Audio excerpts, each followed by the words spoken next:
Assalamualaikum warahmatullahi wabarakatuh. Kami dari kelompok 7 akan mempresentasikan teori model keperawatan transkultural nursing. Cinta Novanda, Mauriza Tifa, saya sendiri Fazrina Mutia Zahaira dan Nabila. Nyonya Mona Sinaga hamil memasuki trimester akhir di mana ia sudah harus mempersiapkan persalinannya. Ekonominya terlihat mapan dan pendidikannya D4 kebidanan. Tanggal persalinan sudah ditentukan oleh dokter karena Nyonya Mona dianjurkan untuk melahirkan dengan cara SC atau sesar karena panggulnya tuh sempit. Padahal selama hamil Ibu Mona rajin berenang, suka makan buah dan rutin memeriksa kehamilannya ke dokter kandungan.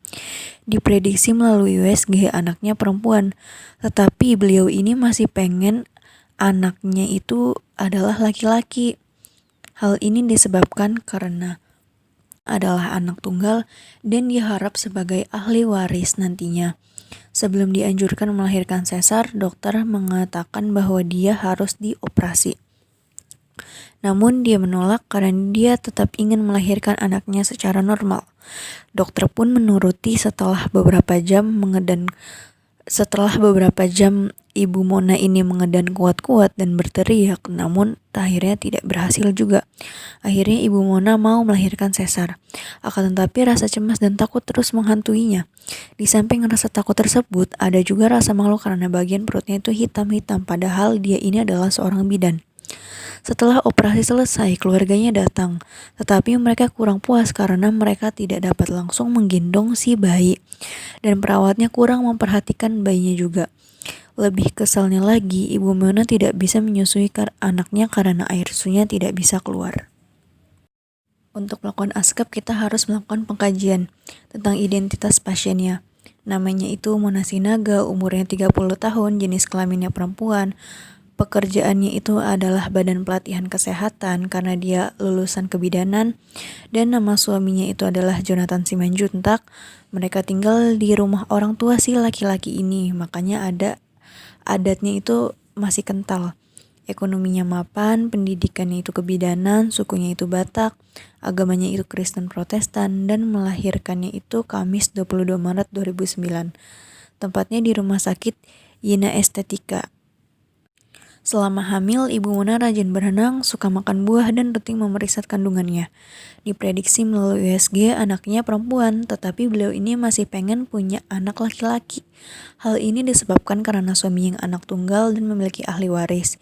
Juga beliau ini masih kental dengan adat Bataknya yang mengharuskan bahwa dia harus memiliki punya anak laki-laki sebagai ahli warisnya. Terus melahirkan dengan cara SC, sesar karena panggulnya sempit. Namun dia itu menolak untuk dioperasi karena dia ingin lahiran secara normal. Dokter pun menurutinya setelah mengejan kuat-kuat, ternyata tidak berhasil. Akhirnya dia mau melahirkan sesar, tetapi rasa cemas dan takut juga malu karena bagian perutnya itu hitam-hitam, padahal dia ini adalah seorang bidan. Setelah operasi selesai, keluarganya datang, namun mereka tidak puas karena tidak bisa menggendong bayinya dan perawat kurang memperhatikan si bayi. Air susu ibunya pun tidak. Ada faktor nilai budaya dan gaya hidup. Sukunya ini Batak, suka makan buah dan rutin memeriksa kandungan. Persepsi sehat sakitnya melahirkan dengan secara SC karena panggulnya itu sempit. Akhirnya dia menolak SC. Dokter pun menurutinya, namun setelah mengejan, akhirnya tidak bisa dilakukan. Dan dia juga merasakan cemas karena perutnya takut hitam-hitam, padahal beliau adalah seorang bidan. Faktor kebijakan dan peraturan yang berlaku juga yang tertutur ekonominya, beliau mapan, pekerjaan sebagai Badan Pelatihan Kesehatan. Dia juga seorang PNS dan pendidikannya adalah D4 kebidanan.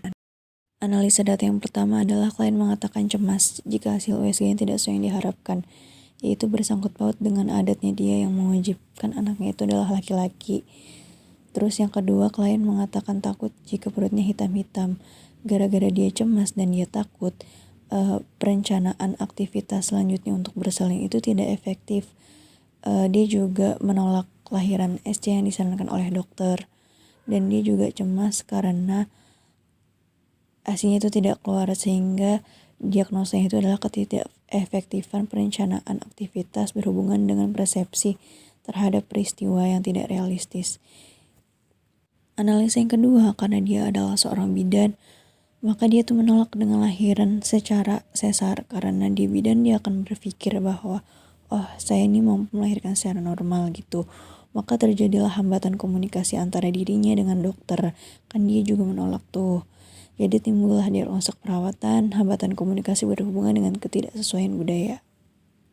Yang ketiga, klien ini masih mempertahankan adat Bataknya, yaitu penerusnya sebagai laki-laki. Dia juga menganggap karena dirinya bidan, maka dia mampu berlahir secara normal. Dan dia juga tidak mengikuti anjuran dokter. Sehingga dari situlah terjadinya konflik pengambilan keputusan antara dirinya dengan tim medis, sehingga timbul diagnosa keperawatan. Konflik pengambilan keputusan berhubungan dengan prinsip moral yang mendukung rangkaian tindakan yang tidak konsisten bersama. Timbullah 3 diagnosa keperawatan sebagai berikut. Dari 3 diagnosa itu kita ambil diagnosa prioritasnya itu ketidakefektifan merencanakan aktivitas berhubungan dengan persepsi terhadap peristiwa tidak realistis. Tujuan dan kriteria hasilnya itu akan mempermudah pengambilan keputusan, tingkat kecemasan, keseimbangan gaya hidup, dukungan sosial. Lalu setelah kita lakukan tindakan keperawatan, klien dapat mengidentifikasi informasi, klien dapat memilih alternatif, klien mampu menyelesaikan masalah, mampu mencari informasi tentang strategi untuk aktivitas hidup yang seimbang, klien mampu memperoleh sumber yang diperlukan, dan klien mampu menerima bantuan yang ditawarkan orang lain atau keluarga. Pada tindakannya atau NIC-nya itu adalah pengurangan kecemasan aktivitas. Kita di sini ada 3 cara pendekatannya, itu ada culture care preservation or maintenance. Itu adalah upaya untuk mempertahankan dan memfasilitasi tindakan profesional untuk mengambil keputusan. Seperti kita itu bersikap tenang dan tidak terburu-buru saat berinteraksi dengan keluarga, ajak diskusi tentang kesenjangan budaya yang dianut keluarga dan perawat, pastikan berbeda budaya. Nah, itu kita harus berdiskusi dan mengidentifikasi sejauh mana pengetahuan keluarga tentang pengobatan untuk menangani masalah kekurangan perencanaan. Prinsip culture care accommodation atau negotiation. Itu adalah teknik negosiasi dalam memfasilitasi kelompok orang dengan budaya tertentu untuk beradaptasi. Jadi gimana caranya untuk beradaptasi atau negosiasi? Itu adalah kita dengan cara gunakan bahasa yang mudah dipahami oleh keluarga saat melakukan pendekatan keperawatan. Libatkan semua anggota keluarga dalam perencanaan keperawatan terkait masalah ketidakefektifan perencanaan aktivitas. Jadi jangan hanya si ibunya ini aja yang sedang mengandung, tapi kita juga libatkan ke suaminya, ke keluarganya, kayak gitu. Terus ada culture care repartnering atau reconstruction. Itu adalah menyusun kembali dalam memfasilitasi tindakan dan pengambilan keputusan. Seperti kita memberikan kesempatan pada keluarga untuk memahami informasi yang diberikan dan melaksanakannya. Tentukan tingkat perbedaan keluarga dari budaya kelompok. Jadi, 3 pendekatan intervensi ini saya simpulkan, yang pertama kita harus lakukan itu pertama bersikap tenang, jangan terburu-buru. Kita harus mengatur emosi kita, apalagi kan pasien itu kan berbeda suku dengan kita gitu. Apalagi kalau sukunya itu yang kita tahu sukunya itu yang bahasanya agak kasar, agak kalau ngomong itu misalnya kenceng kayak gitu, kan pasien dari adat Batak. Terus yang kedua, kita harus gunakan bahasa yang mudah dipahami. Jangan kita pakai bahasa asal budaya kita sendiri juga gitu. Mudah dipahami ke keluarga. Cara pendekatannya tuh kayak gitu. Libatkan semua anggota keluarga juga dalam berkomunikasi. Jangan hanya kepada si ibu ini aja. Dan yang terakhir adalah kita harus beri kesempatan pada keluarga untuk memahami apa informasi yang telah kita berikan, sehingga dengan begitu keluarga dan pasien pun akan mempertimbangkan tentang perbedaan budaya kita dengan kesehatan yang dianutnya. Implementasinya, yang pertama, bersikap tenang, tidak terburu-buru saat berinteraksi dengan keluarga. Itu hasilnya perawat mampu bersikap tenang kepada klien dan keluarga sehingga memudahkan diskusi. Yang kedua, diskusikan kesenjangan budaya yang dianut keluarga dan perawat. Klien dapat menerima perbedaan budaya dengan pandangan medis, jadi klien tidak hanya memikirkan pada pandangan sukunya saja gitu.